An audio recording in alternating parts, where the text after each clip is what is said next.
model is called the change equation, and this is a great tool for helping any organization to manage change programs.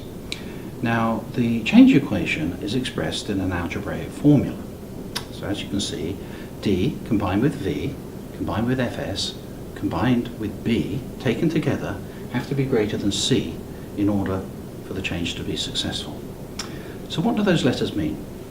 Well, the D stands for dissatisfaction. So the more dissatisfied people are with the current way of doing things, the current situation, the more they're going to have a compelling reason to want to change. So for change programs of any kind to be successful, we really need to start from a place of dissatisfaction.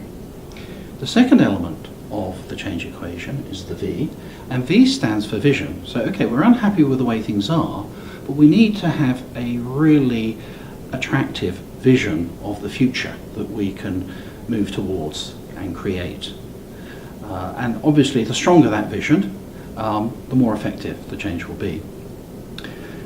The vision has to be underpinned by a credible plan, and that brings us to the next part of the equation, which is FS, and that stands for first steps. So we're unhappy with the way things are, we've got a vision for how things could be better, we now need a plan with some first practical steps neatly laid out that we can implement in order to realize the vision and make the changes happen. The last element is B, and that stands for belief. Okay, so people need to believe they're capable of making the necessary changes. Obviously they need to be motivated and committed, but deep down they've got to be convinced that they've got it in them to make the changes work. Now if we take these four elements together, all of them have to be greater than C, and C stands for the cost of making the change, and that can be measured both in psychological terms but also in financial terms.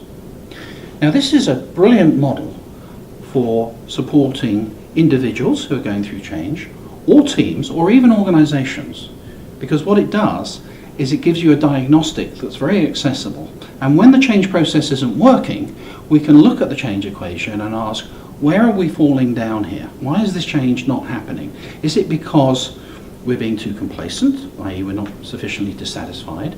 Is it because we lack a sufficiently compelling vision? Is it because the plan isn't credible or isn't sufficiently well thought through, or is not being sufficiently well implemented?